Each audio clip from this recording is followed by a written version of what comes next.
जय श्री श्याम, जय मनोना धाम, जय परम पूजनीय महंत जी महाराज। अगर आप आना चाहते हैं 18-19 फरवरी से लेकर 15 मार्च तक, तो आपके लिए बहुत ही ज्यादा महत्वपूर्ण ये वीडियो होने वाली है और बहुत ही महत्वपूर्ण इस वीडियो में जानकारी आपको मिलने वाली है। क्योंकि यहाँ पे ऐसा माना जा रहा है और ऐसा माना नहीं जा रहा है, ऐसा बताया जा रहा है और ऐसा बताया नहीं जा रहा है, ये सच है कि महाराज जी आपको कुछ दिन इसके मतलब इन दिनों के कुछ बीच में आपको महंत जी महाराज नहीं मिलेंगे। और अभी के टाइम पे महंत जी महाराज अपने धाम पर बैठे हैं नहीं, ये वाली जानकारी भी आपको जानना बहुत जरूरी है।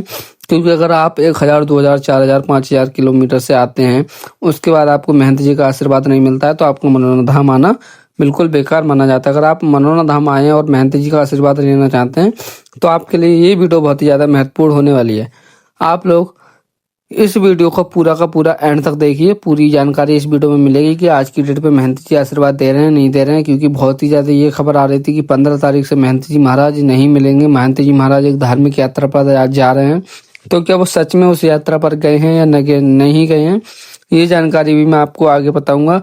और अगर आशीर्वाद आपको लेना है तो वो कैसे लेना है, किस टाइम महंत जी बैठते हैं, किस टाइम नहीं बैठते हैं, ये भी मैं आपको इस वीडियो में बताऊंगा। और कि भाई जो श्याम जल महाराज जी देते हैं, श्याम जल का कैसे आपको सदुपयोग करना है, कैसे श्याम जल आपको पीना है, ये भी मैं बताऊंगा। और साथ ही साथ मंदिर कितने बजे खुलता है, कितने बजे बंद होता है, कितने बजे कपाट खुल जाते हैं, कितने बजे से कितने बजे तक आप लोग बड़े मंदिर के दर्शन कर सकते हो, छोटे मंदिर के दर्शन कर सकते हो, और कैसे कैसे हम मंदिर के दर्शन कर सकते हैं।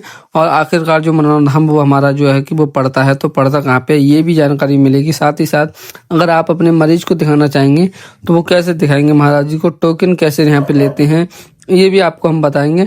और महाराज जी अगर यात्रा पर गए हैं तो कितने देर में वापस आएंगे, कौन सी डेट से गए हैं, कौन सी डेट से कौन सी डेट तक वो वापस आ जाएंगे, तब आप लोग आ सकते हो और महाराज जी का आशीर्वाद ले सकते हो। मतलब कौन से दिन आपको अगर आना चाहिए, अगर आप महाराज जी का आशीर्वाद लेना चाहते हो तो आपको मनोना धाम में किस टाइम कौन सी डेट पे आना चाहिए, ये भी मैं आपको बताऊंगा। तो चलिए अब सबसे पहले हम बात करेंगे कि आखिरकार जो हमारा मनोना धाम है वो कौन से जिला में, कौन से स्टेट में, कौन से शहर में पड़ता है, कौन सा यहाँ पे तहसील लगती है, कौन सा जिला लगता है, कौन सा देश लगता है, तो कौन सा गांव पड़ता है, कौन सा कस्बा पड़ता है, क्या नाम पड़ता है, क्या नहीं पड़ता है, कौन सा जिला है, चलिए मैं आपको बताता हूँ। तो मनोना धाम जो पड़ता है वो पड़ता है हमारे भारत के अंदर है उत्तर प्रदेश। उत्तर प्रदेश में है जिला बरेली, यूपी 25। तो ये जो पड़ता है वो वहां पे पड़ता है, भारत में पड़ता है। भारत के अंदर उत्तर प्रदेश है, उत्तर प्रदेश में जिला बरेली है। और उत्तर प्रदेश के अंदर जिला बरेली में, और वहां से बरेली के आसपास आंवला पड़ता है। आंवला से मात्र 2 से 4 किलोमीटर की दूरी पर स्थित है, जो कि आपको कोई भी मेट्रो या ट्रेन वाला या टेम्पो वाला आराम से 20 रुपए में छोड़ देगा। अगर आप पूरे भारत से कहीं से भी आना चाहते हैं, बाई ट्रेन चाहते हैं या फिर बाई बस आना चाहते हैं, तो सबसे पहले आपको कहाँ पे आना होगा, फिर भी आपको सबसे पहले भाई बरेली ही आना होगा। क्योंकि सबसे पहले नियर बाई जो बड़े बड़े जो स्टेशन और रेलवे स्टेशन और बस स्टैंड है वो बरेली है। तो सबसे पहले आपको बरेली की बस पकड़नी है। उसके बाद आपको बरेली किसी से भी बोल देना है, या फिर टेम्पो वाले या बस वाले, बस भी यहाँ से अवेलेबल है बरेली तक, मनोना धाम टू बरेली, तो वहां से आपको बस भी छोड़ देगी। और अगर आप ट्रेन से आना चाहते हैं तो भाई ट्रेन भी आ सकते हैं। ट्रेन भी रेगुलर यहाँ पे चलती हैं, दिन में 3 से 4 ट्रेन भी आंवला के लिए आती है, जो कि मनोना धाम के पास पड़ता है। वहां से आपको मेट्रो वाला 20 रुपए में छोड़ देगा। तो ये तो हो गया पूरा एड्रेस। सबसे पहले भारत के अंदर उत्तर प्रदेश के अंदर जिला बरेली में है आंवला, आंवला के बराबर में है मनोना धाम। ठीक है, ये हो गया तहसील आंवला, जिला बरेली, और प्रदेश उत्तर प्रदेश, और देश तो है ही भारत। तो चलिए अब हम बात कर लेते हैं कि जो मंदिर की टाइमिंग रहती है वो क्या रहती है, क्या नहीं रहती है। मतलब जो लोग पहली बार आ रहे हैं, बाकी आप लोग को जो अपडेट मैं देना चाहता हूँ वो आगे दे दूंगा। पहले बात कर लेते हैं कि मंदिर की टाइमिंग किस टाइम रहती है, किस टाइम मंदिर खुलता है, और श्याम जल हमको कैसे पीना होता है, और महंत जी महाराज की लाइन में हमको कैसे लगना होता है। ठीक है ना।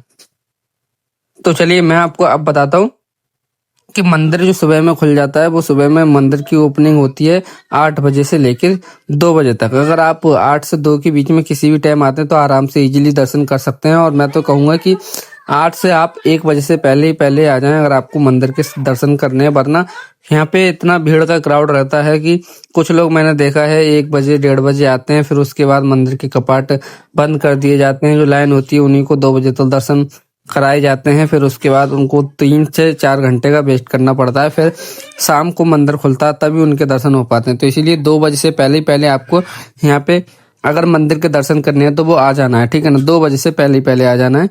और मॉर्निंग टाइम में अगर आप जल्दी से जल्दी आ जाएं तो और अच्छी बात है, तभी आपको महंत जी महाराज के दर्शन हो पाएंगे। क्योंकि यहाँ पे भीड़ का इतना क्राउड रहता है कि आप अगर सुबह में 8 बजे आएंगे तो आपके 10-11 बजे दर्शन हो पाएंगे मंदिर के। 10-11 बजे मंदिर के दर्शन हो पाएंगे। उसके बाद आप महंत जी वाली लाइन में लगोगे तो फिर यहाँ पे हो जाएगा भीड़ का क्राउड काफी ज्यादा। तो इसीलिए आपको यहाँ पे बहुत ही ज्यादा समय से आ जाना है। समय मैंने आपको बता ही दिया है कि समय जो है ठीक समय है, वो आपको उस मॉर्निंग टाइम में 6 या 7 बजे यहाँ पे पहुंच जाना, तब आपके 8-9 बजे आरती के टाइम पे राइट टाइम दर्शन हो जाएंगे। ठीक है ना, इसीलिए आपको पहले से पहले लाइन में लग जाना है। एक ही दिन में अगर सब चीज के दर्शन करने हैं, महंत जी महाराज के भी दर्शन करने हैं तो चलिए, ये तो हो गई सुबह की टाइमिंग। अब मैं बात करता हूँ कि शाम की जो टाइमिंग रहती है वो क्या रहती है। शाम की टाइमिंग रहती है, देखो शाम को 5 बजे मंदिर के कपाट खुल जाते हैं। पुनः अगर 2 बजे बंद हो जाते हैं तो फिर आपको 3 घंटे वेट करना पड़ेगा। अगर आप 2 बजे के आसपास आते हैं तो फिर 5 बजे से 9 बजे तक पूरा दिन मंदिर, मतलब पूरे 4 घंटे मंदिर के कपाट खुले रहते हैं। आप किसी भी टाइम दर्शन कर सकते हैं, 5 से 9 और सुबह में 8 से 2, यानी कि सुबह को मिल गए 6 घंटे और शाम को मिल गए 4 घंटे। तो 10 घंटे मंदिर के कपाट दिन में खुले रहते हैं। आप किसी भी टाइम आके दर्शन कर सकते हैं। ये है टाइमिंग मंदिर की। अब हम बात कर लेते हैं कि महंत जी महाराज की जो टाइमिंग रहती है वो क्या रहती है, वो किस टाइम बैठते हैं मंदिर पर, किस टाइम अपने भक्तों को आशीर्वाद देते हैं, कैसे कैसे आशीर्वाद देते हैं। तो देखिए, अगर आप महंत जी से मिलना चाहते हैं तो सबसे पहले आपको जरूरी है श्याम जल, जो कि आपको मंदिर के दर्शन करने के बाद सबसे पहले यहाँ पे श्याम जल का एक काउंटर है, वहां पे जाना है। श्याम जल के काउंटर से आपको जितनी भी बोतल चाहिए, जितना भी जल चाहिए पड़वाने के लिए, या फिर वो ऑलरेडी पड़ा हुआ होता है, अगर आपको महंत जी महाराज का उसको जल को आशीर्वाद दिलाना है तो आपको कुछ नहीं करना है, वही जल ले करके आपको महंत जी महाराज वाली लाइन में लग जाना है। लाइन में लगने के बाद जब आपका नंबर आ जाए, मतलब महंत जी महाराज जो सुबह के टाइमिंग बैठते हैं, तो मैं आपको बताता हूँ किस टाइम बैठते हैं। अगर आपने जल ले लिया उसके बाद आप लाइन में लग सकते हो। फिर महंत जी महाराज की जो लाइन रहती है वो किस टाइम से किस टाइम तक रहती है वो बता देता हूँ। तो सुबह में 9 बजे से महंत जी महाराज की लाइन लगनी शुरू हो जाती है। बाकी दिन में 12 बजे तक उनकी राइट टाइमिंग है। फिर जितने भी भक्त होते हैं, जितने भी भक्तों की लाइन होती है, या फिर 2 बज जाए 3 बज जाए, फिर वो उतने सारे भी भक्तों को मतलब आशीर्वाद देने के बाद ही अपनी लाइन को एंड करते हैं। ऐसा नहीं, किसी को निराश नहीं भेजते हैं, सभी के लिए आशीर्वाद देने के लिए बाद ही वो आपको लाइन से उठ के बैठते हैं। मतलब 2-3 घंटे, 4 नहीं, बहुत ही ज्यादा, सुबह में 9 बजे से 2 से 3 बज जाते हैं उनके लिए बैठे बैठे आशीर्वाद देते हुए भक्तों के लिए। तो ये है उनकी टाइमिंग।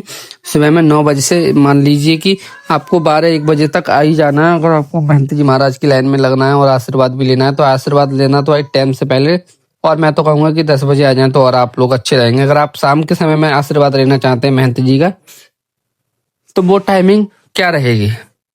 शाम के टाइम में जो महंत जी महाराज मिलते हैं वो मिलते हैं, देखो शाम के समय में जो टाइमिंग रहती है महंत जी महाराज की, वो रहती है ऑलमोस्ट शाम को 7 बजे से 9 बजे तक। और बाकी फिर जितने भी भक्त होते हैं उनको सबको आशीर्वाद देने के बाद ही वो वहां से अपने आसन से हटते हैं।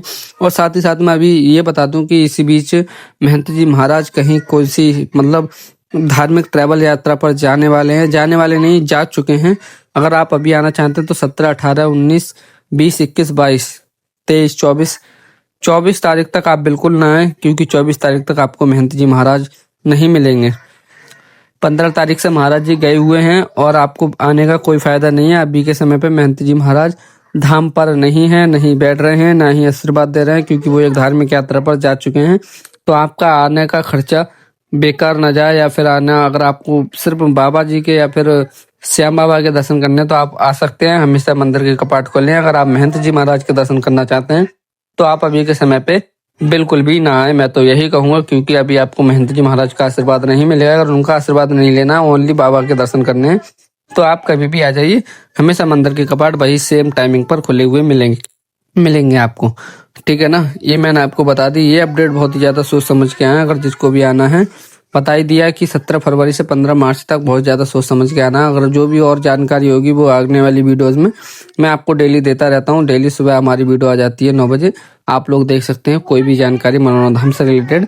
चलिए, और आगे हम बात करेंगे कि अब जो मनोरंजन धाम के आसपास अगर हम ठहरेंगे या फिर हम ज्यादा दूर से आ रहे हैं तो वो हम लोग कैसे ठहर सकते हैं, कैसे हम रुक सकते हैं, क्या मतलब यहाँ पे चार्ज रहता है, क्या होटल रहता है, क्या खाना पीना रहता है, क्या क्या हमको करना होता है जिसकी वजह से हम यहाँ पे आराम से अपना स्टे कर सकते हैं, हमको कितना पैसा का खर्चा होगा कितना नहीं होगा। तो चलिए हम आपको बताते हैं कि अगर आप होटल में रुकना चाहते हैं तो होटल का जो प्राइस रहता है वो यहाँ पे 500 से लेके 3000, 2000 और 5000 जी, मतलब होटल का कोई कीमत नहीं है, आप कितने का भी ले सकते हैं जिससे आपका बजट है। जिस टाइप के होटल में आप स्टे करने चाहेंगे मतलब या 5 स्टार में या नॉर्मल में, या फिर यहाँ पे फ्री में भी रुकने की व्यवस्था है। तो फ्री में आप लोग कैसे रुक सकते हैं? फ्री में आप ऐसे रुक सकते हैं, फ्री में आपके लिए कोई भी खर्चा नहीं करना है, कुछ नहीं करना है। जो भी आप लोग श्याम भक्तों की मतलब उसकी प्रसाद की दुकान देख रहे हो, किसी भी प्रसाद की दुकान में अपनी बैग रख दीजिए, वहाँ पे आपके लिए सोने की व्यवस्था मिल जाएगी। चाहे आप रात के 2 बजे आ रहे हैं, 3 बजे आ रहे हैं, कितने भी बजे आ रहे हैं, हमेशा अवेलेबल हैं। आप लोग आ जाइए और रुक जाइए उनकी दुकान में, आप लोग रुक जाइए। उनसे आपको कुछ नहीं करना होगा, सिर्फ और सिर्फ जब मंदिर में आप लोग दर्शन करने जाएंगे नहा धोकर तो उनकी दुकान से सिर्फ प्रसाद लेना होगा। तो इतना तो आप लोगों को लेना बनता है ना। अगर आप किसी के यहाँ पे बैग रख रहे हो तो आपको प्रसाद तो लेना ही पड़ेगा, तो आप लोग प्रसाद ले सकते हो। बस यही यहाँ पे स्ट्रेटेजी है, बाकी मैंने पूरी जानकारी आपको दे दी। अगर और भी कोई जानकारी आप लोगों के लिए चाहिए तो वो कमेंट सेक्शन में जरूर बता दीजिए, मैं आपको पूरी जानकारी यहाँ की देता रहूंगा। ठीक है, जय श्री श्याम, जय मनोनाथ धाम। और अगर आपको महंत जी से मिलना है तो वो मैंने आपको बता दिया। और श्याम जल का जो सदुपयोग है वो कैसे करना है कि देखो, श्याम जल अगर आप लेके जाते हैं तो सुबह में 11:55 से पहले और सुबह में मतलब 4:30 बजे के बाद, सुबह होते यानी कि जैसे दिन निकलता है वैसे 4:30 बज जाए मॉर्निंग टाइम में ब्रह्म मुहूर्त के बाद, और 11:55 से पहले आपको 1 ढक्कन जल पी लेना है पवित्र अवस्था में। ठीक है ना, ये है श्याम जल पीने की स्ट्रेटेजी। तभी आप लोग आराम से यहाँ से जल ले जाइए और पीजिए और आराम से रहिए। तो चलिए ठीक है, जय श्री श्याम, जय मनोनाथ धाम। अगर और भी कोई जानकारी चाहिए तो आप लोग कमेंट सेक्शन में जरूर बता दीजिए, मैं आपको यहाँ की सारी पल पल जानकारी देता रहता हूँ। ठीक है, जय श्री श्याम।